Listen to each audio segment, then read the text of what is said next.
StrayAllDay.com. Tuned into the show where you learn the discipline to show up every day, do the work, confidence, put yourself out there boldly and authentically, and the mental toughness to continue showing up, doing the work, putting yourself out there, even when the success you've expected to achieve has yet to be achieved. And on top of all this, you get a huge dose of personal initiative. That is the go-getter energy that moves any one of us to go and make things happen instead of waiting for things to happen. And then we put all this together into a series of frameworks, approaches, insights, strategies, and techniques all underneath the umbrella of one unified philosophy that is called Work on Your Game. My name is Dre Baldwin, also known as Dre All Day, and welcome to the show. And today's topic is a question. Why do we get stuck? Any of you who is feeling stuck or has ever felt stuck, or maybe sometime in the future you will be stuck, I'm going to explain to you why it happens, how it happens, and then we're going to deconstruct what we can do about it. But before we begin doing any of that, I'll remind you of two things. First of all, my daily motivation and Monday motivation text messages guaranteed to have you focused, sharp, and on point each day and week, respectively. All you got to do to receive them is be part of my text community. It is free to join. My number is 305-384-6894. And once we start sending those messages again, which will be in the near future, you'll be getting those straight to your phone, again, as long as you're already a member of my texting community. Secondly, Work on Your Game University. That is the place where all of my coaching happens. The only place that I do any coaching, the only place that you can get direct access to me is by being a member of Work on Your Game University. The way that you do that is go to workonyourgameuniversity.com. That link is down below in the description to wherever you are consuming this. There you can get more information on what we do in our program, who we're looking to help. We're looking for top 2% individuals or better, or those who are aiming to be that. If you are just aiming to be okay, average, and get by, this is not the place for you. You can continue to listen to the show if you like, but our coaching program is not for you. But if you're a person who wants to do more than that, you are the person we're looking for. That's at workonyourgameuniversity.com. There you can schedule a time to get on a call with us, or we can talk about where you're at, where you want to go, what you feel like might be in your way. And if we believe you'd be a good fit and that we can help you, we'll tell you that, and we'll tell you how it works from there. Again, that's all at workonyourgameuniversity.com. Now let's get into the topic here today, which is why do we get stuck? There are people listening to this right now who feel stuck in some aspect or aspects of your life or business, and you are not challenged with the concepts of putting in effort, and you are clear, at least directionally, on where you want to go and what you would like to achieve.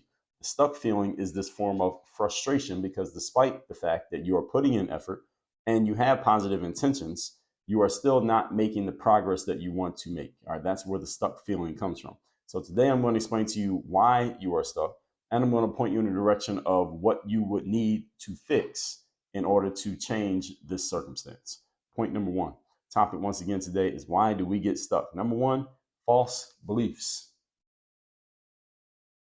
Number one reason we get stuck is because we have false beliefs about how things work. See, it used to be 30 plus years ago or so that if someone was stuck, it was usually because of a lack of information. This person just simply could not access the information that could help them solve their problem. 30 years ago, this was the case. That is no longer an issue for any of us because 99% of the information that is known to man is available virtually for free to everyone who's listening to me. You're listening to me, you have somehow, some way access to the internet. And that information that I just referred to is also available on the same internet by which you're listening to me, which means you do not have an information problem. You do not have an information problem. So no one listening to me has an issue with accessing the information. Anything that involves telling you how to do something or what to do or anything that sounds or rhymes like any of that. All right, none of you have a how to do, what to do, or information problem. The challenge is many of you think you have a how to do, what to do, or information problem. That is not the problem that you have. Interestingly enough, I would say if I speak to 100 entrepreneurs, I would say 87 of them would tell me, if we just got them to boil it down a lot of times entrepreneurs want to give you the backstory before they get you to the actual thing that you ask them, but I do a good job of cutting people off if I need to. Just tell me the answer to the question that I'm asking you. And usually it boils down to most entrepreneurs think that their challenge has something to do with information, how to, or what to. And 87 out of those 87 people, they're all wrong. All of you are wrong. None of you has that as your main problem. Now, that may be a problem, but it's not the main problem. And this is what I mean when I say false beliefs. So you think the problem is one thing, but it's actually another thing.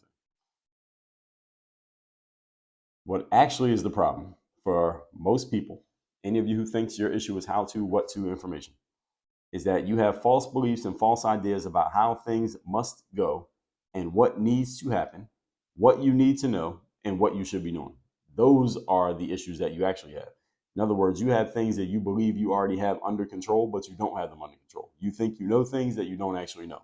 Or you know things, but the things that you know are completely useless given your goals. So the things that you know are taking up space, and they need to be replaced by things that you don't know, but they should replace the things that you do know because those are the things that actually matter. So you have some beliefs and some information in place that is simply taking up space but providing no return. This is what most people's problem is. You have some knowledge that is simply not serving you. And the older someone gets, combined with how smart they either are or think they are, the less likely that person is to kill off any of their own false beliefs.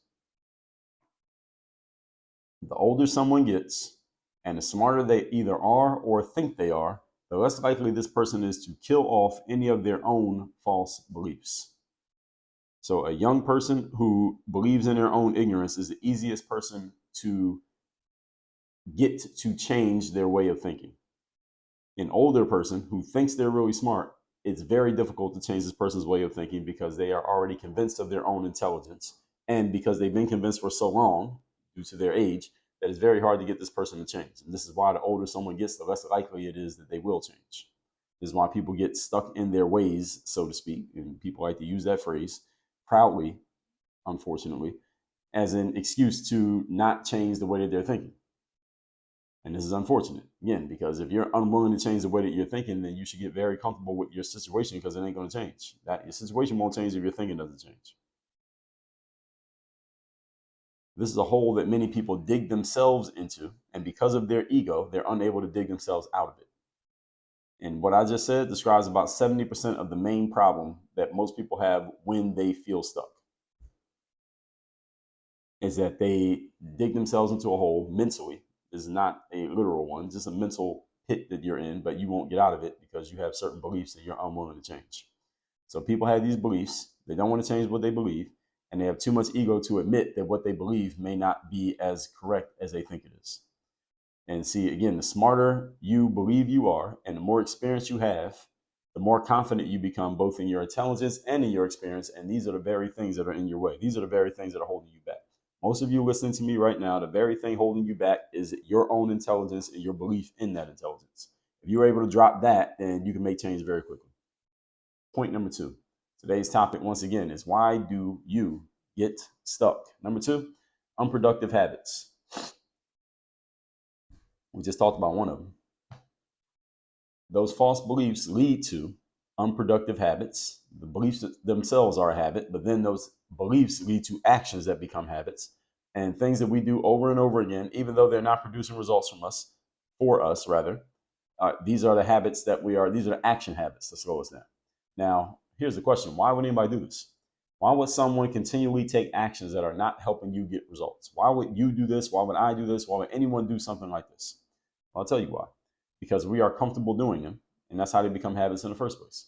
Our habit becomes a habit because it makes us comfortable to execute on it for whatever reason, even if it's something that we know is not serving us. It's like somebody smoking cigarettes or gambling or a porn addiction.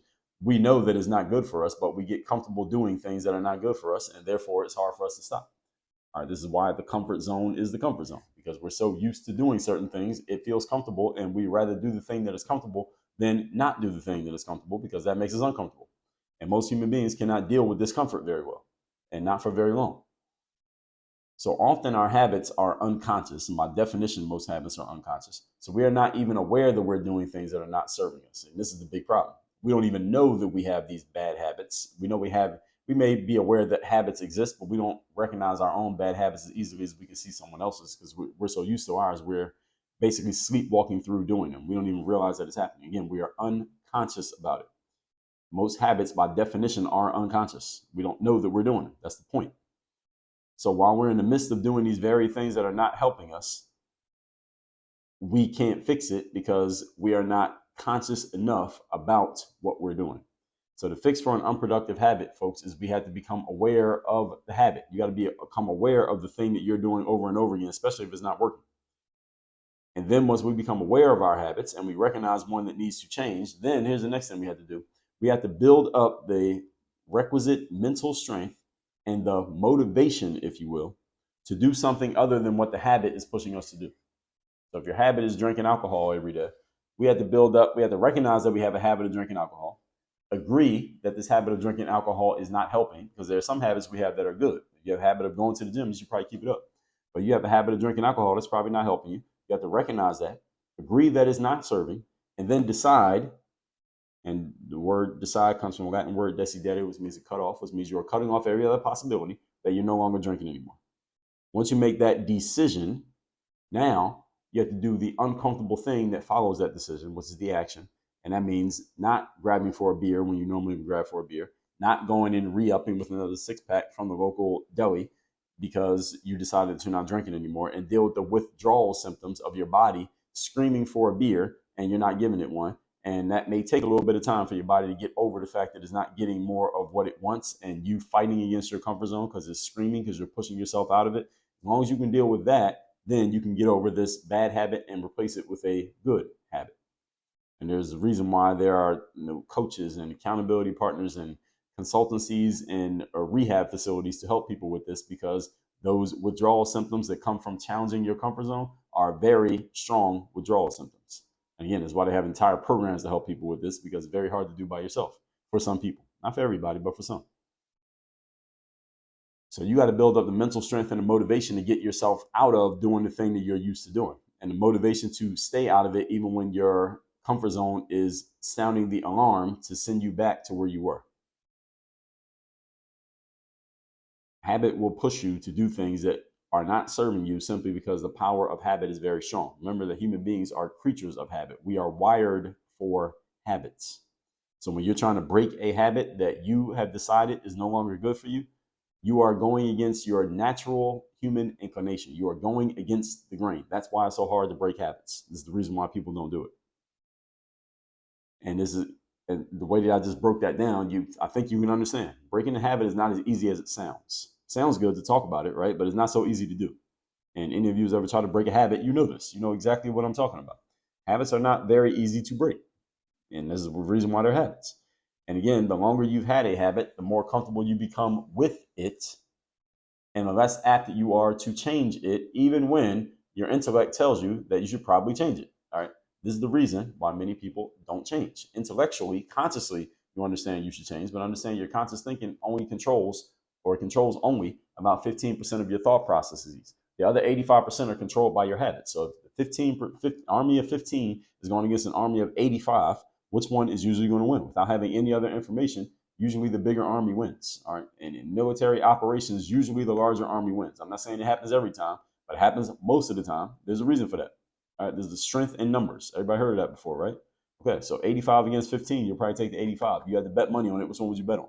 If it was even money, you don't get it extra for betting on the underdog. Which one would you bet on? Most people will bet on the favorite. Why not? I mean, this is a simple logic exercise.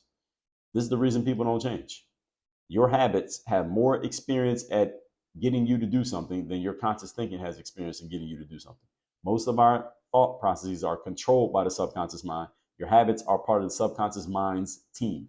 Habits are on the subconscious mind's team. Your conscious thoughts will not beat them.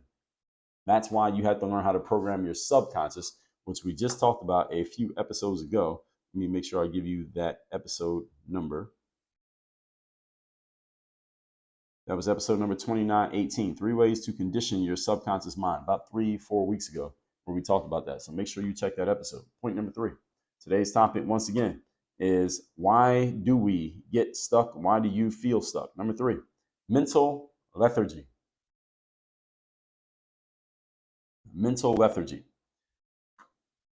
Let me give you a definition for this word, lethargy, so you know what it means. In short, it means laziness, but we can also call it by its definition, which is a lack of energy and enthusiasm.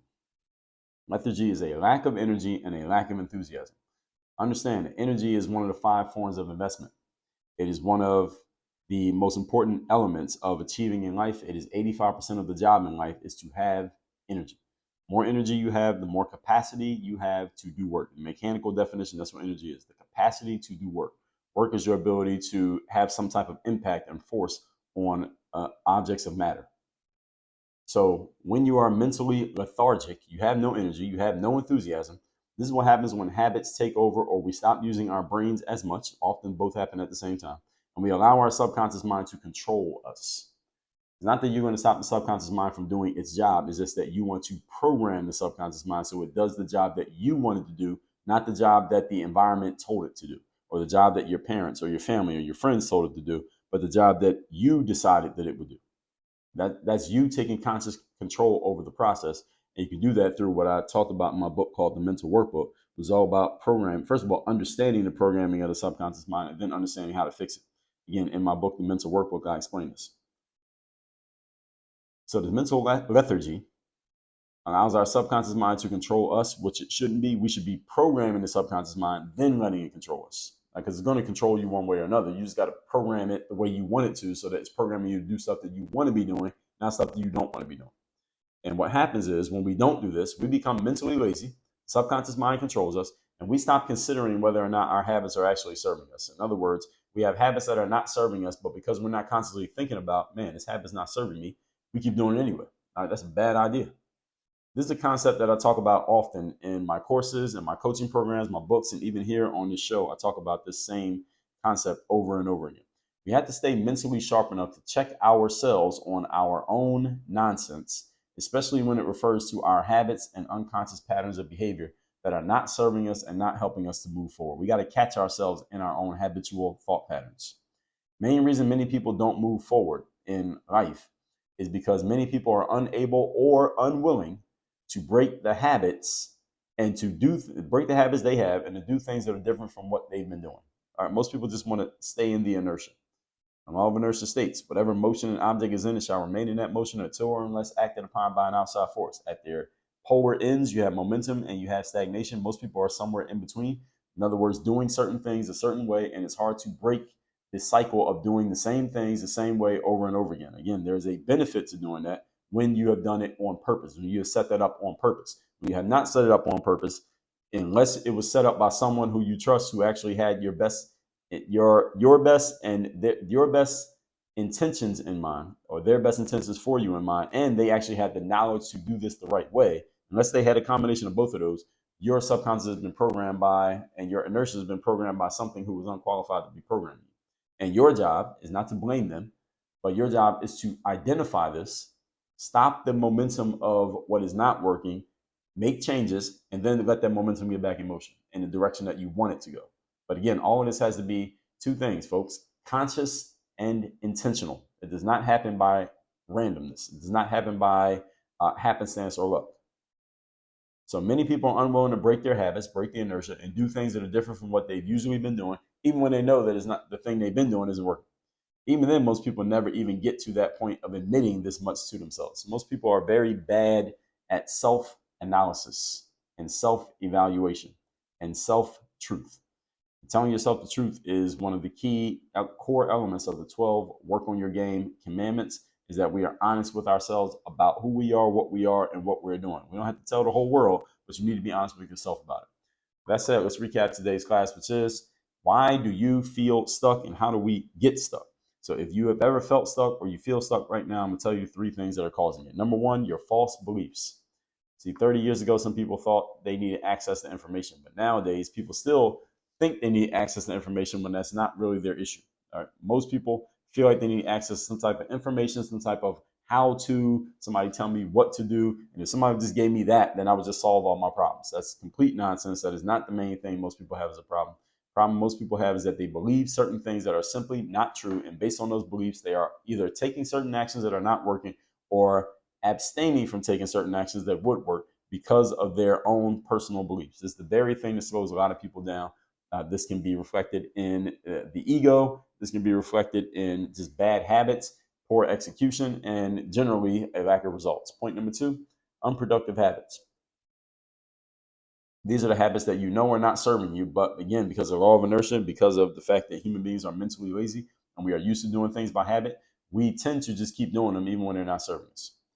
What we need is the proper mental strength and motivation to do something other than what the habit has been pushing us to do.